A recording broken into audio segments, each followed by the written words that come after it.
권세와 찬양 받으실 분 오직 주 예수.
온 땅 위에 홀로 높으신 이름 영광과 존귀와 찬양 드리세.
모든 영광의 박수를 하나님께 드리겠습니다.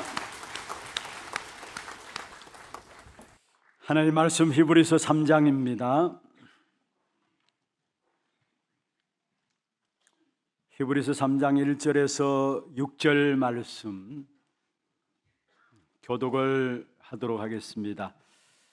그러므로 함께 하늘의 부르심을 받은 거룩한 형제들아, 우리가 믿는 도리의 사도이시며 대제사장이신 예수를 깊이 생각하라.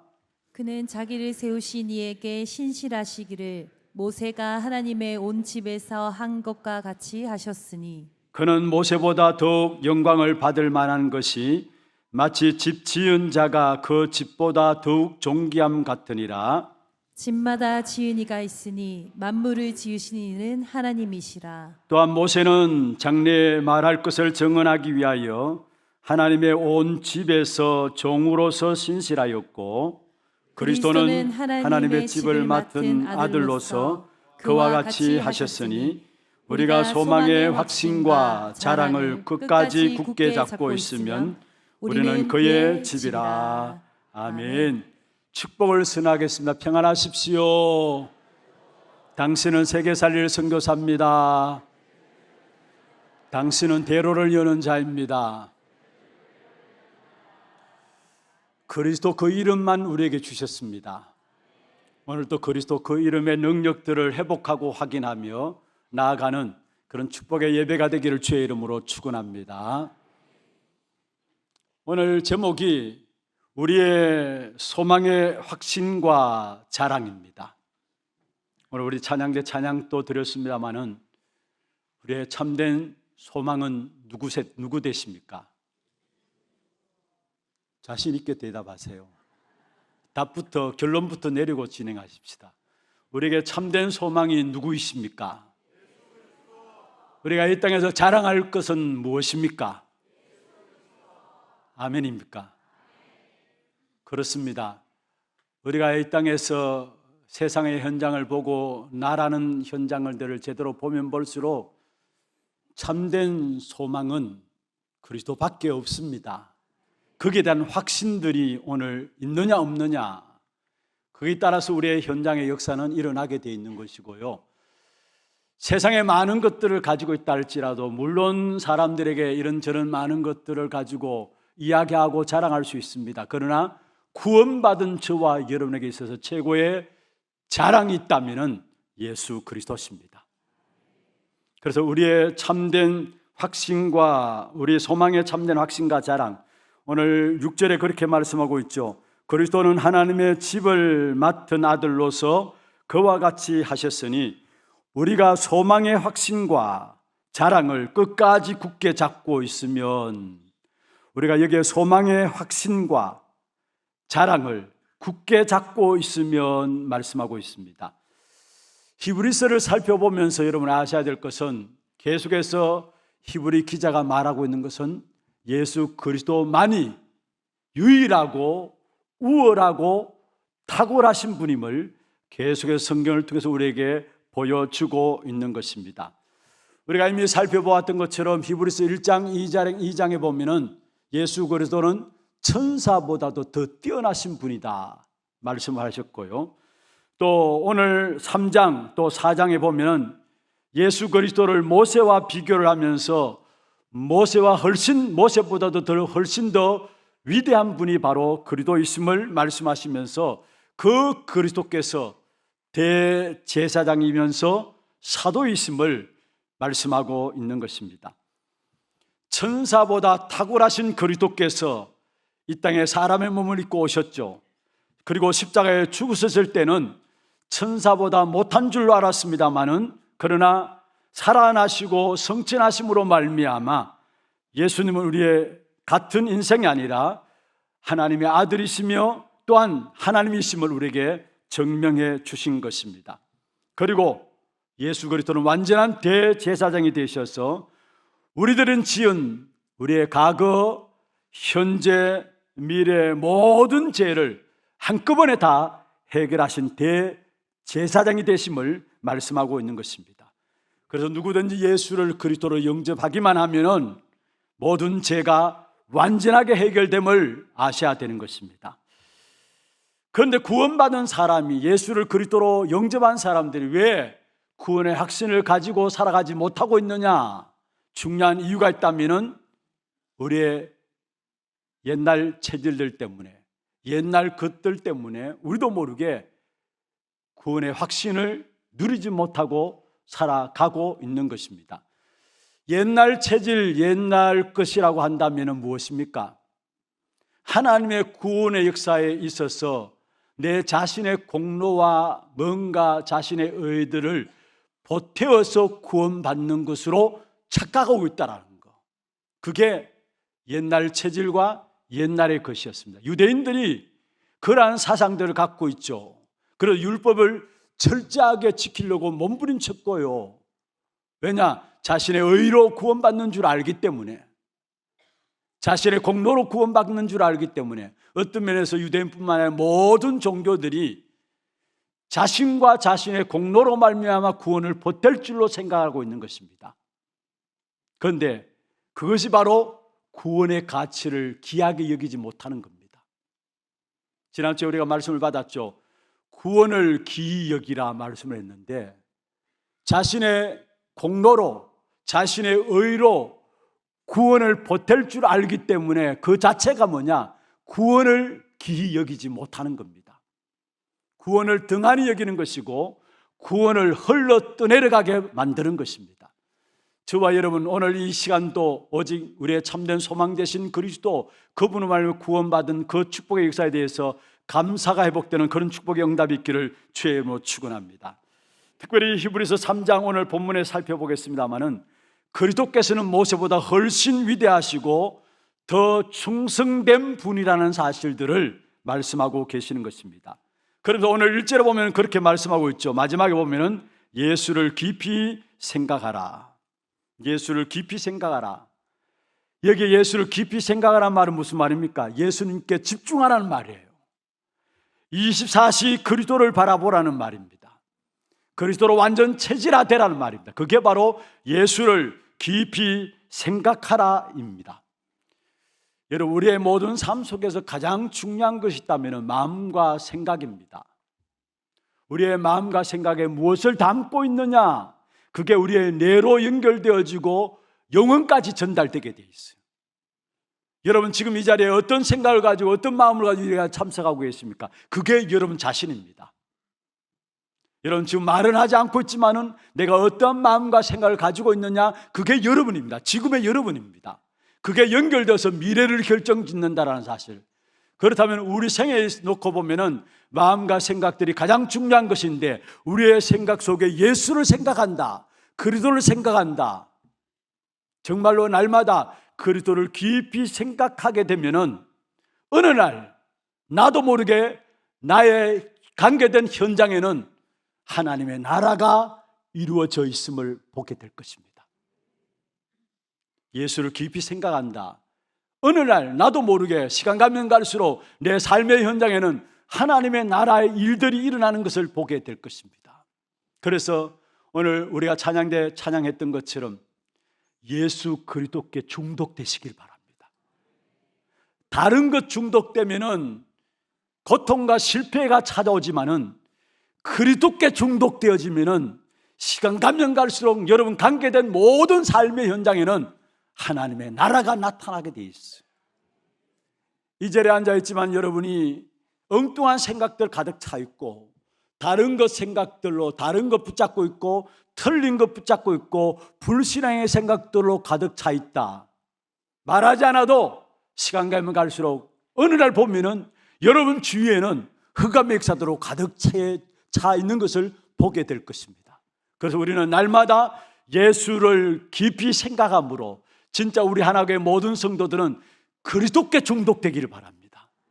제가 오늘 설교하고 나서 나가면서 이제 성도들 나올 때 인사하시잖아요. 제가 오늘 인사를 나누면서도 오늘 또 그리스도만 말했네, 참 미안하다라는 생각 들면서 한편으로는 진짜 우리 성도님들이 그리스도께 중독되기를 원합니다. 그런 마음이 딱 들더라고요. 그리스도께 중독되기를 원합니다.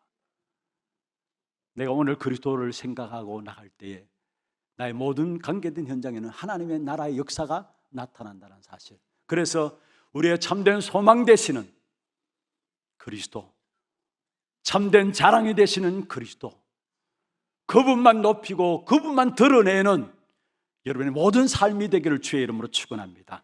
그럼 왜 우리의 참된 소망인 그리스도에 대한 확신을 가져야 되고 왜 그리스도만 자랑해야 되냐? 우리는 그 안에서 하나님의 부르심을 입은 자이기 때문에. 첫 번째 나오는 내용이죠. 1번 하나님의 부르심을 입은 사람들이라는 부분들입니다. 1절에 그렇게 말씀하고 있습니다. 그러므로 함께 하늘의 부르심을 받은 자들을, 거룩한 형제들아, 함께 하늘의 부르심을 받은 거룩한 형제들아. 무슨 말입니까? 예수를 그리스도로 영접함으로 말미암아 주님으로부터 우리는 바로 하나님께로 부름받은 거룩한 형제들이라고 우리를 일컬었습니다. 그게 우리의 자리입니다. 너희들의 위치가 어디 있느냐? 그리스도로 말미암아 우리의 위치는 하나님께로 부름받은 거룩한 형제들입니다. 아멘입니까? 이게 우리가 있어야 될 위치입니다.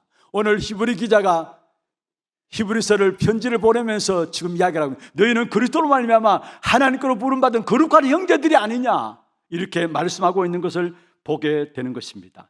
여러분, 함께 하나님의 부르심을 받았다, 하늘의 부르심을 받았다는 말은 무슨 말입니까? 지금 우리의 모든 배경이 보좌의 배경을 가지고 있다는 말이에요. 그게 하늘의 부르심을 받은 자라는 말입니다. 그리고 보좌의 배경을 가지고 살아가면서 마지막에 들어가야 될 배경 또한 하나님 나라의 배경이 우리의 배경임을 우리는 확신해야 되는 것입니다. 우리는 하나님의 형상을 따라 지음받았고요, 하나님 형상 따라 하나님 주시는 축복을 가운데 살도록 지음받았습니다. 그런데 하나님을 떠남으로 말미암아 하나님의 형상을 잃어버리고 하나님의 축복을 놓쳐버렸습니다. 그런데 그리스도로 말하면 그 축복의 비밀들을 회복하기 위해서 그리스도를 보내주시고, 그 그리스도로 말미암아 지금 오늘 저와 여러분은 하나님의 부르심을 받은 자로서 당연히 하나님을 바라보면서 하나님 주시는 힘과 능력들을 가지고 살아갈 수 있도록 오늘 이 자리에 앉게 하셨다는 사실이에요. 그래서 우리는 날마다 하나님을 바라보면서 보좌의 축복과 배경을 가지고 살아가야 될 것이 바로 우리의 자리입니다. 그러면 이 축복된 자리를 그리스도로만 우리에게 주셨는데, 우리가 지금 세상을 어떻게 움직이고 있는가를 보면 볼수록 내가 거룩한 형제들로 그리스도로 말미암아 부름받았다는 이 축복이 얼마나 엄청난 것인가를 보여지게 돼 있어요. 그리고 그리스도로 말미암아 구원받은 거룩한 형제들로 부름받았다면 반드시 세상 현장을 보면 볼수록 내가 거룩한 형제들로 부름받은 이 축복의 가치들을 더 새롭게 귀한 것으로 누려지고 보여짐으로 말미암아 참된 감사가 그 속에 나올 수밖에 없다는 사실이에요. 그러면 세상은 지금 어떻게 돌아가고 있습니까? 세상은 지금 어떻게 흘러가고 있습니까? 세상은 사실은 성경에서 말씀하고 있습니다. 세상 임금 악한 사단이라고 말씀했어요. 요한복음 16장 11절에 말씀하고 있죠. 세상 임금이 세상을 장악하고 있어요. 임금이란 말은 장악하고 있단 말이에요. 고린도후서 4장 4절 5절에 보면은 세상 신이 사단이라 했습니다. 마찬가지로 신이란 말은 세상을 붙잡고 있는 신이란 말이에요. 그게 누굽니까? 눈에 보이지 않는 악한 사단, 마귀가 세상 임금으로, 세상 신으로 모든 인생을 붙잡고 있으면서 결국 이 악한 사단이 운명 가운데서 사망의 권세를 가지고 모든 인생을 멸망으로 실패의 길로 끌고 가고 있는 것이 바로 세상인 것입니다. 그래서 사람들이 이렇게 이야기하잖아요. 세상의 것이 다다라고 이야기하잖아요. 그게 세상 임금이 사단이기 때문에 세상의 것이 다라고 믿고 있습니다. 또 어떤 사람은 물질이 다다. 그래도 물질이 있어야지, 돈이 최고 아니냐. 그게 세상 신이 붙잡고 있기 때문에 결국 돈이 최고라고 이야기하는 것입니다. 악한 사단이 결국은 그것을 가지고 인간을 멸망시키고 실패시키는데, 사망의 근세를 가지고 인간을 완전히 어려운 가운데 시간 가면 갈수록 저주와 재앙 가운데 끌고 가고 있다는 사실을 아셔야 되는 것입니다. 그런데 결국은 이 악한 사단이 인간에게 어떤 것을 심었습니까? 가짜 성공을 심었습니다. 눈에 보이지 않는 이 악한 사단이 인간에게 틀린 성공을 심었고 실패할 수밖에 없는 성공을 심었습니다. 그게 눈에 보이지 않게 인간 속에 사단이 심은 거예요. 세상 임금, 세상 신인 악한 사단이 우리 속에 가짜 성공을 심었고 틀린 성공을 심었고 실패할 수밖에 없는 성공을 심어놓은 겁니다. 그 가짜 성공은 무엇입니까? 바로 창세기 3장으로 말하면 일어난 일들입니다. 그게 가짜 성공이에요. 네가 하나님 없어도 성공할 수 있다라는 거, 네가 하나님 없어도 행복할 수 있다라는 거, 아니 네가 하나님처럼 될 수 있다라는 거, 그게 가짜 성공이에요. 여러분, 진짜 하나님 없이도 성공할 수 있습니까? 하나님 없이도 행복할 수 있습니까? 하나님을 따라 잠시 잠깐의 세상적인 성공할지 모르지만은 우리 인생은 하나님의 형상 따라 지음받았기 때문에 하나님 안에 있다는 그 자체가 성공입니다. 무엇을 위대한 일을 하고 무엇을 만들어내고 그게 성공이 아니라 하나님 안에, 언약 안에, 복음 안에 있다는 그 자체가 성공이고요, 하나님의 형상 안에 만들어 지음받았기 때문에 하나님 안에 있을 때 참된 행복과 축복을 누리며 살도록 지음받았기 때문에 하나님 형상 안에 있다는 그 자체가 참된 행복인 것입니다. 그런데 사단은 그걸 속에서 가짜 성공을 심었습니다.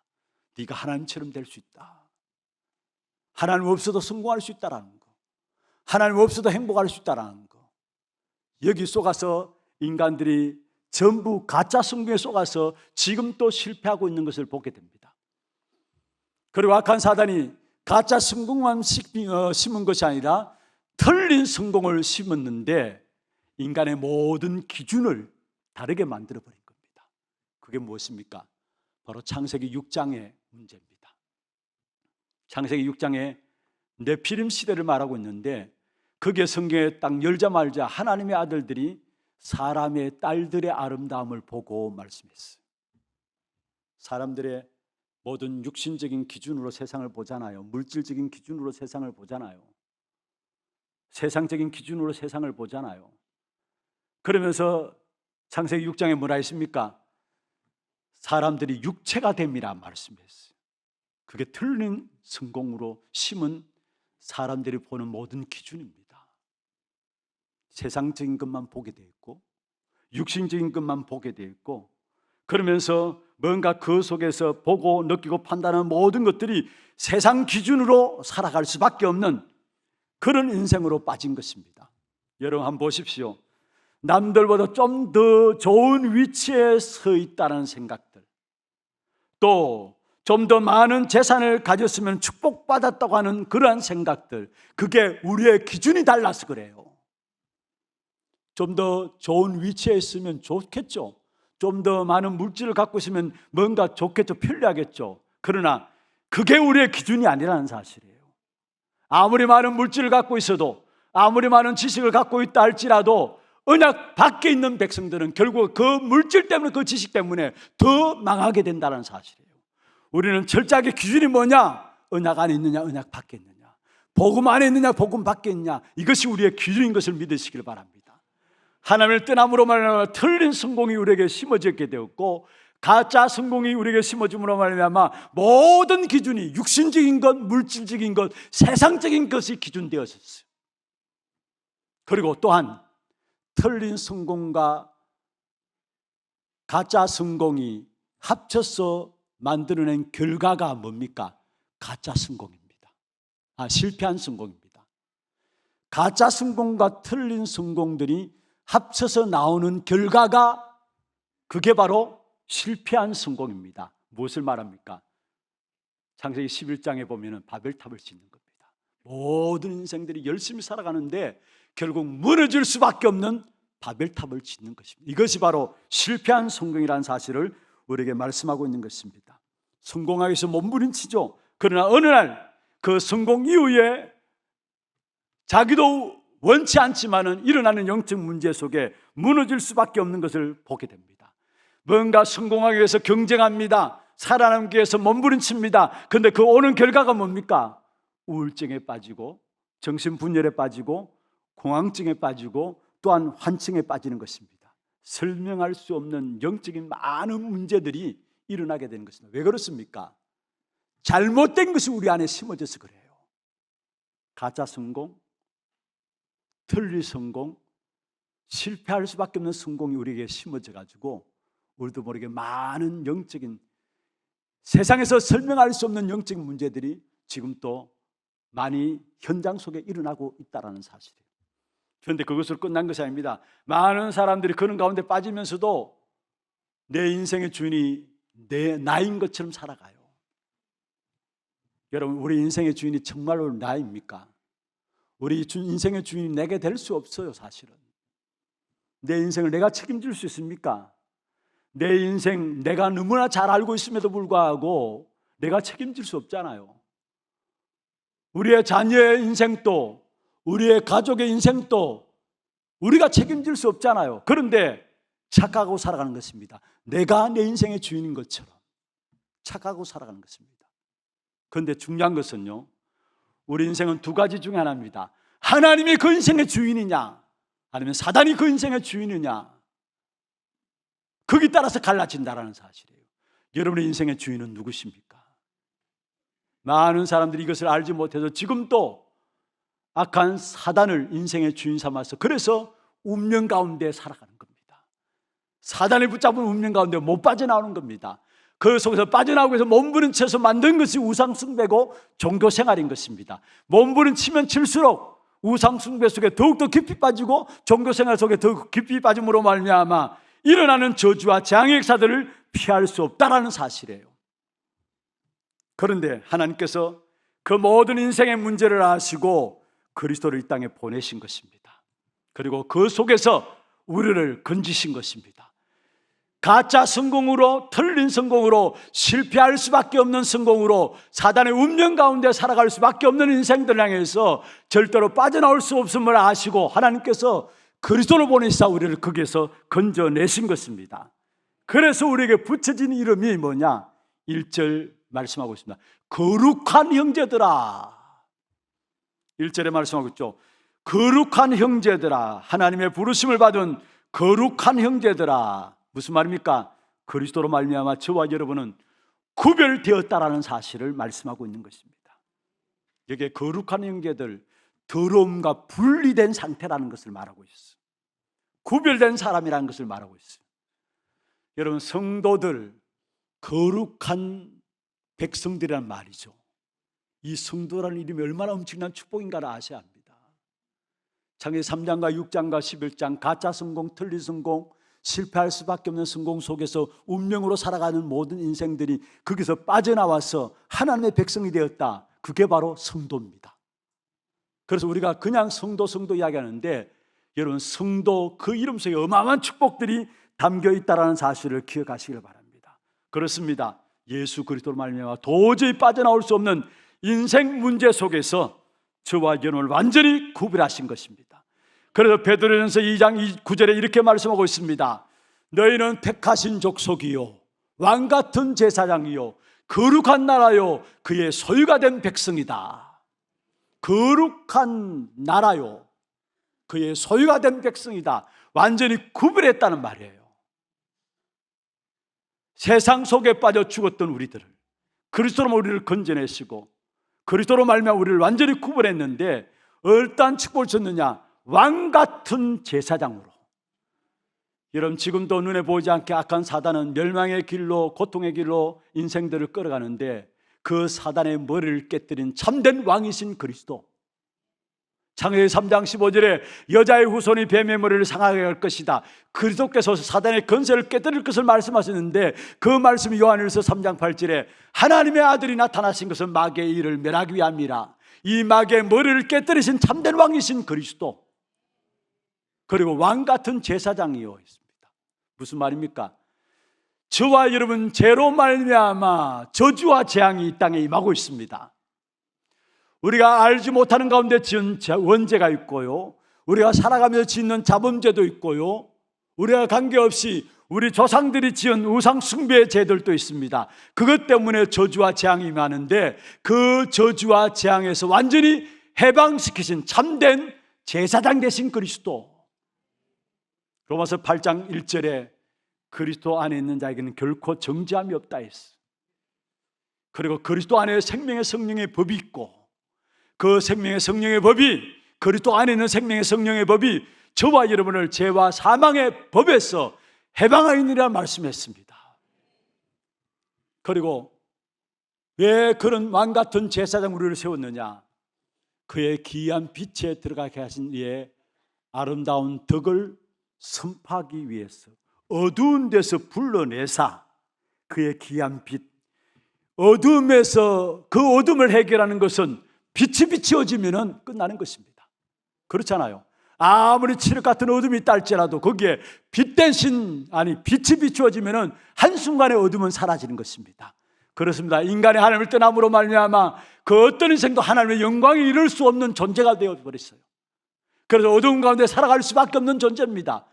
그런데 그 문제를 해결해서 참 선지자로 그리스도께서 오셔서 빛으로 그리스도께서 오셔서 모든 어둠을 물리치시고 하나님께로 만나는 하나님을 만나는 길이 되어 주신 참 선지자이신 그리스도십니다.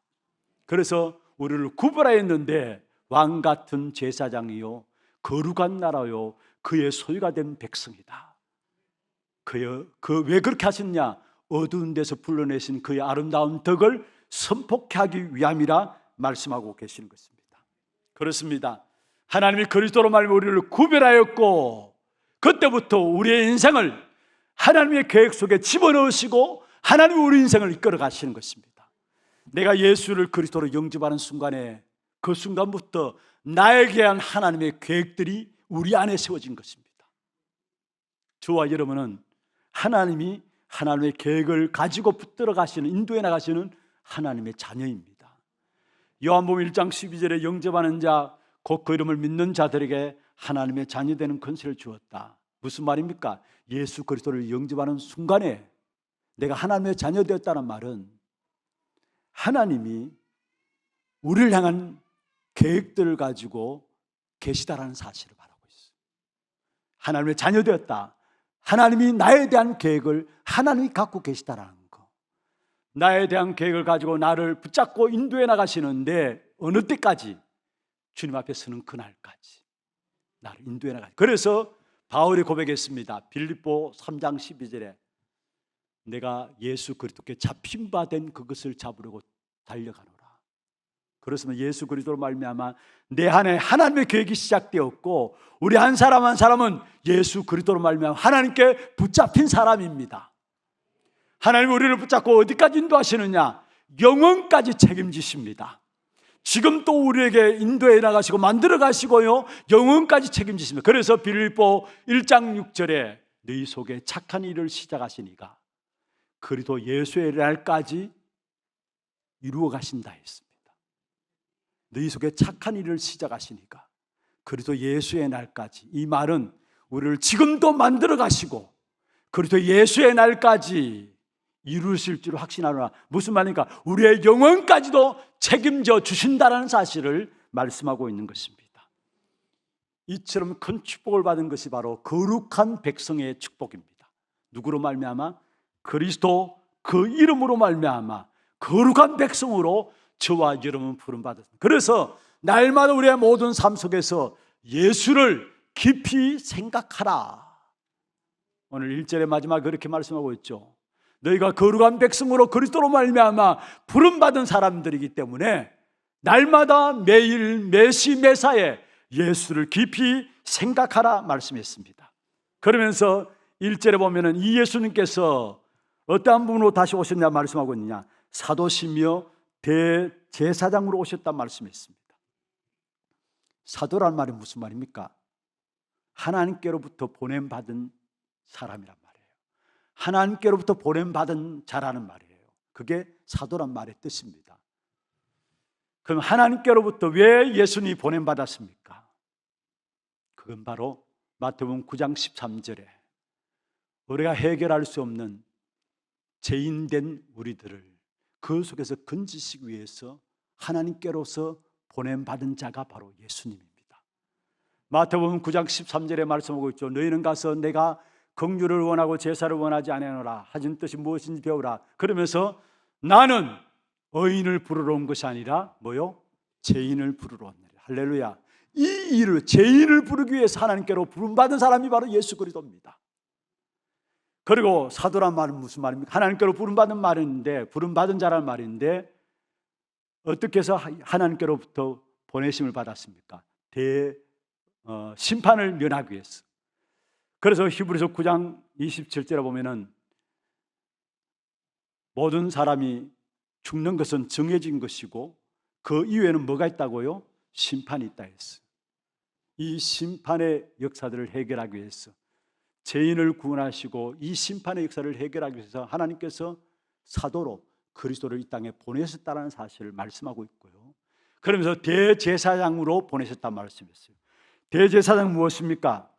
여러분, 구약 시대에는 하나님의 택한 백성들이 죄를 지을 때마다 그 죄를 용서함 받기 위해서는 대제사장이 죄 지은 사람을 대신해서 짐승을 잡아가지고 그 짐승이 흘린 피를 가지고 대속죄일 1년에 한 번 대속죄일에 성전의 지성소에 들어가서 백성들의 죄를 대신에 속하는 제사를 치릅니다. 예배를 치릅니다. 대제사장이 아무나 함부로 들어갈 수가 없죠. 1년에 한 번 백성들의 죄를 대신해서 성전에 들어가서 피를 흘리는 예식을 행합니다. 그런데 여러분 아실 것은 구약의 이 제사는, 하나님께 나가서 제사드린 이 제사는 불완전하며 또 계속적으로 반복되어져야 될 부분들입니다. 죄를 지을 때마다 날마다 짐승 잡아서 그 피를 가지고 들어가야 돼요. 그런데 그것을 단번에 영원히 해결하신 분이 있습니다. 그분이 누구십니까? 그리스도십니다. 그래서 히브리서 9장 11절에 그리스도께서 장래 좋은 일에 대제사장으로 오셨다 말씀하고 있죠. 장래 좋은 일에 대제사장으로 오셨다 말씀하시면서 12절에 말씀하고 있습니다. 염소와 송아지의 피로 하지 아니하고, 구약 시대는 늘 피 흘리는 예식을 통해서 하나님께 나갔는데 이제는 염소와 송아지의 피로 하지 아니하고 오직 자기의 피로 영원한 속죄를 이루사 단번에 성소에 들어가셨네. 할렐루야. 그리스도께서 완전히 해결하셨는데 이 땅에 속죄물로 오셔서 우리 대신 십자가의 죽으심으로 말미암아 자신을 들이신 것입니다. 그 일로 말미암아 우리는 이제는 그리스도 그 이름만 붙잡으면은 우리의 모든 죄에서 해방되어지는 그 축복의 비밀들을 누리게 되어지는 것입니다. 양 잡아서 피 흘리고 그 피 흘려 가지고 들어갈 필요가 없는 것입니다. 예수 그리스도 그 이름으로 말미암아 담대히 하나님 앞에 나감으로 말미암아 우리의 모든 문제를 해결받을 수 있도록 하나님께서 내신 길이 바로 그리스도라는 이름의 길입니다. 그래서 날마다 우리가 예수 그리스도 그 이름을 깊이 생각하는 귀한 축복된 은혜가 있기를 주의 이름으로 축원합니다. 모든 이름 위에 뛰어난 이름, 지금도 우리에게 꼭 필요한 이름, 아니 절대적으로 없어서는 안 되는 이름, 그리스도 그 이름만을 붙잡고 그 이름만을 전가하는 우리 하나님의 모든 증인들 되기를 주의 이름으로 축원합니다. 두 번째입니다. 오늘 2절에서 6절에 보면은 모세보다 뛰어나신 유일하신 그리스도에 대한 부분을 말씀하고 있습니다. 모세와 그리스도를 비교하면서 이야기를 하고 있는데요, 그리스도는 유일한, 모세와 그리스도를 비교하면서 그리스도는 유일한 분이라는 사실을 강조하고 있는 것을 보게 됩니다. 왜 그리스도가 유일한 분임을 강조했느냐? 지난번에도 말씀드렸습니다마는 이 히브리서 기자가 이 편지를 히브리인들에게 쓸 때에 그 편지를 받아보는 사람들이 누구냐 하면은 유대교에서 예수 그리스도를 믿고 개종한 사람들이라고 했습니다. 계속해서 말씀을 드렸죠. 그 개종한 사람들에게 유대인들이 계속적으로 압력을 가합니다. 예수 그리스도는 내 구원자가 될 수 없어. 계속해서 압력을 가합니다. 그러니까 히브리 기자는 그러한 유대교에서 돌아온 기독교인들을 향해서 아니다, 오직 예수 그리스도만이 유일한 구원자이다, 그 사실을 편지를 속에서 보낸 것이고요. 또 사실은 이 시대가 로마 속국시대입니다. 로마 속국시대 속에 있었기 때문에 예수 믿는 이유들 때문에 가면 갈수록 많은 핍박들이 계속되어 왔습니다. 돌로 맞기도 하고 목숨을 잃기도, 순교로 돌아가기도 하고 엄청난 핍박이 로마 속국 속에서 있었잖아요. 여러분 이미 잘 아는 것처럼 로마 열황제가 일어나가지고 얼마나 기독교를 핍박했습니까? 그런 핍박 속에 있다 보니까 예수를 믿고 영접해서 유대교에서 기독교로 개종했지만 너무나 핍박을 많이 받다 보니까 시간 가면 갈수록 뭔가 자기 자리에서 좀 자유로워지겠다, 좀 자기 자리에서 이탈해야 되겠다는 마음이 들었습니다. 너무나 핍박이 가중되어지니까. 그런 자에게 이 히브리 기자가 편지를 보내면서 오직 예수 그리스도 그 이름 붙잡고 끝까지 승리하라고 편지를 써 보낸 겁니다. 승리할 수 있는 것은 그리스도 그 이름밖에 없으니까 그리스도 그 이름 붙잡고 끝까지 영적 싸움에 승리하라는 것을 가지고 편지를 보낸 겁니다. 그러면서 모세와 그리스도를 비교했는데요, 여러분, 모세 우리가 너무나 잘 아는 분이죠. 이스라엘 백성들 가운데서 출애굽시킨 민족의 지도자고요. 어떤 면에서 모세하면은 이스라엘 백성들에게 아무도 추앙할 수 없는 존경받는 지도자 중에 지도자가 모세입니다. 하나님께로부터 이스라엘 백성은 말씀을 받았는데 그 말씀을 직접 누구를 통해서 받았습니까? 모세를 통해서 받았잖아요. 시내산에 모세가 올라가서 하나님께서 모세를 통해서 이스라엘 백성들의 모든 삶의 어떤 기준, 율법이죠. 삶의 기준인 율법을 모세를 통해서 시내산에 주었습니다. 그래서 모세는 이스라엘 백성들이 살아가는 모든 삶의 기준으로 삼고 있는 그 율법을 받은 자이기 때문에 이스라엘 백성들에 있어서 모세는 없어야 없을 수가 없는 지도자입니다. 그리고 성경의 신명기 34장 10절에 보면은 그 모세를 일컬어서 하나님을 대면해 본 자라 했어요. 성경에 보면은 하나님과 대면해서 살아남은 자가 두 사람입니다. 한 사람은 모세고 또 한 사람은 이사야 선지자입니다. 이사야 6장에 보면은 하나님을 뵀죠. 그래서 하루도 나의 망하게 되었다면서 하나님을 뵌 부분들을 고백한 것을 보게 됩니다. 그처럼 이 모세는 그 어느 누구도 뵙지 못한 하나님을 대면하여서 본 자라고 이야기를 하고 있습니다. 그렇다면 모세는 아무도 따라잡을 수 없는 지도자 중에 지도자입니다. 존경받는 가장 위대하고 훌륭한 분이 바로 모세입니다. 그런데 오늘 성경에 보면 그 모세보다도 더욱 우월하신 분이 바로 그리스도라는 것. 그런데 그렇게 말을 하면서도 이 히브리 기자가 참 지혜죠. 때문에 성령께서 주시는 지혜죠. 유대인들이 너무나 우월하게 생각하는 모세에 대해서 아예 깎고 이야기하지 아니하고 아예 뭉개버리고 이야기하지 아니하고, 우리는 그렇잖아요. 우리 자신의 뛰어남을 나타내고 증명하기 위해서 뭔가 상대방을 업신여기게 말하고 상대방을 뭉개는 것이 있잖아요. 그런데 이 히브리 기자는 유대인들이 누구나 위대하고 존경하는 이 모세를 신실한 부분에 대해서는 그리도 함께 신실한 분이시다 이야기를 해요. 그게 2절에 나오고 있는 부분입니다. 신실함에 대해서 유대인들에게 불쾌함을 주지 않기 위해서 모세를 띄워주는 것입니다.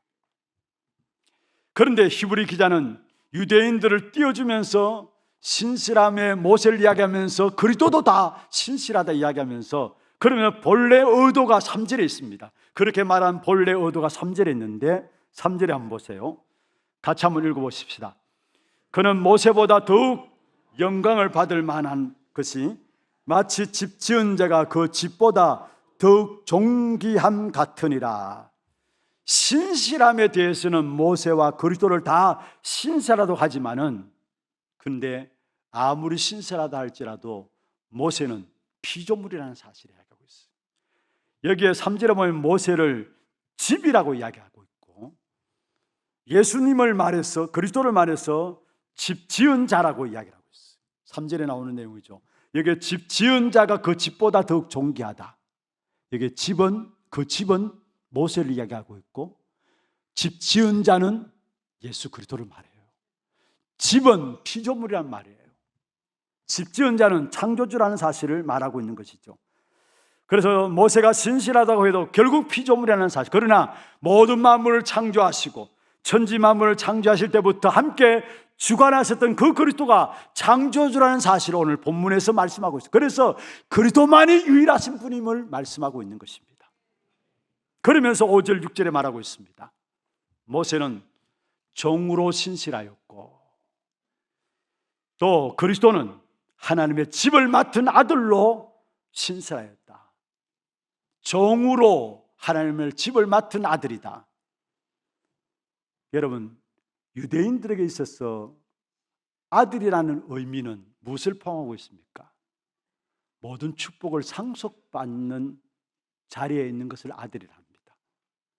집을 맡은 아들로서 그리스도를 말하고 있고, 종으로서 모세를 말하고 있습니다. 하나님의 모든 축복을 상속받는 아들로서 그리스도를 말하고 있는 것입니다. 그래서 성경의 2절부터 6절에 보면은 집이 나오고 집 지은 자가 나옵니다. 좀 전에 말씀드렸던 것처럼 집은 피조물이란 말이고 집 지은 자는 창조주란 말이고요. 집은 모세에 대해서 이야기하고 있는 것이고 집 지은 자는 그리스도를 말하고 있는 것이고, 그러면서 모세에 대해서 이야기할 때 종으로 이야기하고 있고 예수 그리스도에 대해서는 하나님의 집을 맡은 아들이라 이야기했습니다. 아들이라 이야기했습니다. 이렇게 비교하면서 그리스도의 유일성을 이야기하면서 오직 그리스도만을 생각하라 말씀하고 있습니다. 어떤 면에서 이 그리스도의 유일성을 지금 히브리서 기자가 기독교인들에게 유대교에서 기독교로 돌아온 이 신자들에게 지금 편지를 보내면서 이야기하고 있는 내용입니다. 그리스도의 유일성을, 이 시대 속에 그리스도의 유일성을 지금 히브리 기자가 이야기하고 있는 것입니다. 여러분, 지금 우리의 시대는 어떻습니까? 그리스도 그 유일성이 세상에서 사라지고 있습니다. 다시 말하면 복음이 없어져 가고 있어요. 그리스도 그 이름의 유일성이 현장에서 사라지고 있습니다. 그 증거가 뭐냐? 세상은 갈수록 어느 누구도 막을 수 없는 재앙의 역사들이 계속 일어나는 겁니다.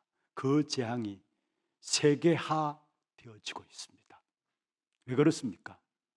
현장에 그리스도 유일성을 말하는 사람이 없기 때문에, 현장에 그리스도 유일성을 전하는 교회가 없기 때문에 갈수록 모든 현장과 세상 모든 현장은 재앙의 역사들로 뒤덮여 있는 것입니다. 그 재앙의 역사들이 세계화되고 있는 것입니다. 하나님은 저와 여러분을 왜 부르셨습니까? 그리스도로 말미암아 거룩한 형제들로, 거룩한 백성 성도들로 왜 부르셨습니까? 다른 것이 아닙니다. 이 땅에 그리스도의 유일성을 잃어버림으로 말미암아 재앙의 역사가 임하는 이 땅에 여러분 통해서 그 재앙의 문제를 해결하는 그리스도 전하기 위해서 하나님께서 우리 교회를 축복하실 이유가 있다면 그리스도 유일성을 회복해야 되기 때문에 하나님께서 우리 교회를 무조건 축복하실 줄로 믿습니다. 내가 뭔가를 잘하고 못하고가 아니에요. 성경 한번 보십시오. 언약 안에 있느냐 언약 밖에 있느냐, 그게 기준입니다. 복음 안에 있다면 무조건 하나님께 축복하셨어요. 모자라고 부족하면 하나님 힘을 주시고 만들어서라도 축복하셨어요. 그러나 복음 밖에 있다면 아무리 훌륭하고 많은 것들을 가지고 있더라도 결국은 망하는 겁니다. 종교적인 대열에 있느냐 복음적인 대열에 있느냐, 종교 대열에 있다면 결국은 망하는 겁니다. 그러나 복음의 대열에 있다면 결국은 복음에 대해 있는 그 사람을 통해서 그 사람을 축복하실 뿐 아니라 그 후대들을 축복하셨고 이 복음의 대열을 이어서 이어갈 수 있도록 하셨다라는 사실이에요. 정말로 이 땅에 필요한 것이 있다면 다른 것이 아닙니다. 재앙의 문제를 해결할 수 있는 그리스도 그 유일성의 문제가, 그리스도 유일성의 그 이름이 지금 또 우리 현장에 필요하다는 사실이에요.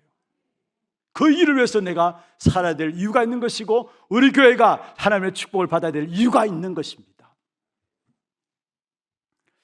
오늘 광고 시간에 광고 이후에 영상이 하나 나갑니다. 오늘 광고도 나가고 있고요. 다음 주에 우리가 매년마다 하나님께 마음과 중심을 들여서 하는 헌금인데요, 4월 달에 있는 선교사 합숙과 선교대회와 하나 선교대회, 중남미 40일 집중훈련들이 교회 안에 진행되어집니다. 어떤 면에서 하나님께서 하나님 하시는 이 선교의 역사들을 우리 교회에게 맡기시고 우리가 마음과 중심을 모아서 하나 되어서 이 일을 감당함으로 말미암아 일어나는 현장의 역사들은 재앙의 문제를 해결하는 이 축복된 역사 속에 우리와 우리의 가정들, 우리의 산업을 쓰고 계시다는 사실이에요. 현장에 일어나는 재앙의 문제를 해결하는 것은 그리스도 유일성만을 증가하는 이 일밖에 없어요, 사실은. 그런데 지금 세계 현장에 재앙의 역사들이 나는데 우리가 바른 복음을 전하지 않으면은 그 재앙의 역사들이 여러분 후대를, 우리의 자녀들에게 공격해 온다는 사실을 기억합니다. 그래서 세계 재앙의 역사를 막는 길은 그리스도 유일성을 전하는 선교, 전도 속에 있다는 사실을 아셔야 합니다. 여기에 우리의 중심과 마음이 들어졌다, 하나님은 여러분 모든 삶을, 여러분 산업을 축복하실 수밖에 없음을 깨닫기를 바랍니다. 너무나 감사한 것은 우리 교회가 선교 대회를 앞두고 늘 하나님께 마음과 중심을 모아서 하나 되어서 얼마나 많이 드렸다 그게 아닙니다. 하나 되어질 때 하나님은 놀라운 일들을 행하셨어요. 아니 어떻게 우리가 중남미 집중훈련만 해도 그래요. 40일 동안에 한 50명 되는 이 제자들을, 현지에 있는 제자들을 불러들여서 밥을 먹이고 훈련시켜서 귀중한 복음을 가지고 다시 또 현장에서 나갈 수 있도록 이런 훈련을 시킬 수 있는 그 축복을 우리에게 주셨습니까? 어떻게 그 일을 감당할 수 있습니까? 그리고 또 세계 선교 현장에 있는 많은 선교사님들, 우리가 실제로 우리의 마음과 중심을 다 드리는 헌금을 통해서 들어와서 훈련받고 힘을 얻고 은혜 받고 나가서 세계 현장에 일어나는 재앙의 문제를 해결하는 선교사들로 세워진다고 있다는 것, 여러분 그것을 위해서 우리가 기도하고 그 일을 위해서 우리가 물질 드려진다는 것, 하나님은 가장 큰 관심이 거기에 있음을 믿으시길 바랍니다. 우리 교회가 일본 선교를 처음 감당할 때에 늘 말씀드렸던 부분 아닙니까? 왜 하필 일본이냐? 너무나 많은 경제적으로 우리보다 앞섰고 그 당시에. 그런데 왜 하필 일본이냐? 그런데 일본 선교한 다른 이유는 없었습니다. 일본에 일어나는 모든 재앙 역사들, 선진화된 모든 재앙 역사들이 그 나라의 복음으로 선교하지 않으면 그 재앙 역사들이 우리나라에 들어와서 우리 후대들이 멸망받을 것이기 때문에, 그 재앙을 막는 일이 선교이기 때문에 우리는 일본을 선교해야 된다 해서 일본을 시작으로 선교를 시작했는데, 그런 많은 문들을 열어가심을 보게 됩니다. 지금 강대국들이 만들어내는 재앙의 역사들, 여기에 우리 후대들을 보호할 수 있는 것이 무엇입니까? 그래도 유일성을 말하는 선교사들이 일어나서 그 복음의 비밀을 전하게 될 때 그 재앙의 역사를 막을 수 있는 엄청난 역사들이 우리에게 하나님께서 허락하신다는 사실이에요. 이 일에 우리의 마음과 중심을 정말 담으시길 바랍니다. 헌금 적고 많고가 아니에요. 하나 되어서 우리 성도들이 기도하고 그게 중심을 담을 때 하나님은 귀중한 역사들을 하나님이 이루어 가시는 것입니다. 선교는 하나님이 하시는 일인데 우리의 들어짐을 통해서, 우리의 마음과 중심을 통해서 하나님이 행하시는 일이라는 것. 말씀을 마무리하겠습니다.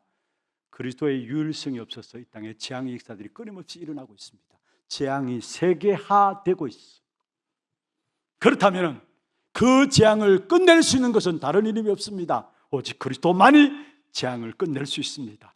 그래서 저와 여러분의 참된 소망이 누구여야 하느냐? 그리스도여야 합니다. 참된 소망의 내용이 무엇이어야 하느냐? 그리스도여야 합니다. 참된 나의 자랑이 뭐냐 하느냐? 그리스도여야만 합니다.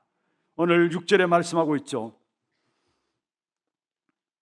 우리가 소망의 확신과 자랑을 끝까지 굳게 잡고 있으면 우리는 그의 집이라.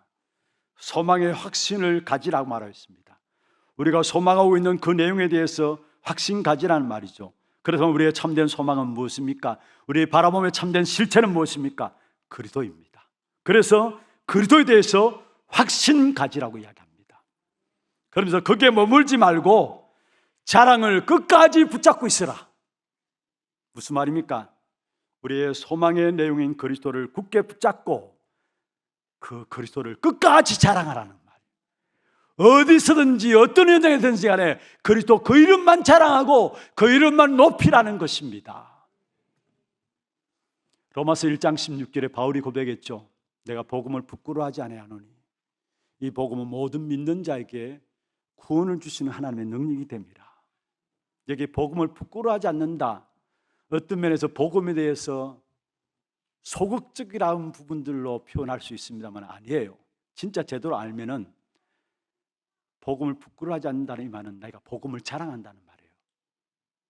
이 당시에는 여러분 핍박 통해서 사실은 복음 갖고 있다는 그 자체가 핍박이 받는 그 자체였고, 십자가는 혐오의 대상이고 저주와 재앙의 상징이 십자가입니다.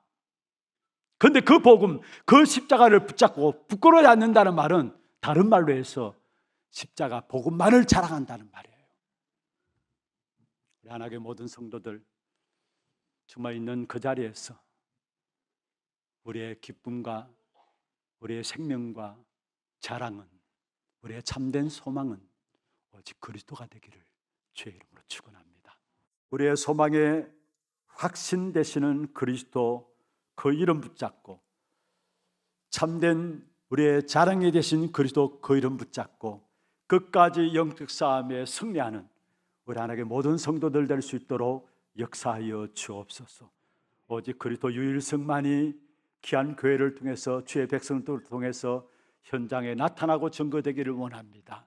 귀한 교회가 이 일에 쓰임받게 하여 주옵시고 현장에 일어나는 재앙의 문제를 해결하는 그리스도 유일성의 응답의 비밀을 가지고 모든 현장에서 응답받는 귀중한 하나님의 모든 성도들에게 역사하여 주시옵소서.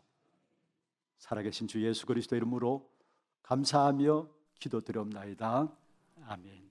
지금은 우리 인생의 모든 문제를 해결하신 우리 구주 예수 그리스도의 은혜와 하나님 아버지의 말로 닿을 수 없는 사랑하심과 성령님의 역사하심이 우리의 참 소망 되신 그리스도, 우리의 참 자랑 되신 그리스도 붙잡고 끝까지 영적 싸움에 승리하기를 원하는 사랑하는 주의 백성들 머리 위에와 이들의 가정과 산업과 자녀손들 위에 모든 지교회와 선거지와 온라인으로 예배드리는 모든 현장과 몸된 교회 위에 지금부터 영원토록 항상 함께 있을지어다.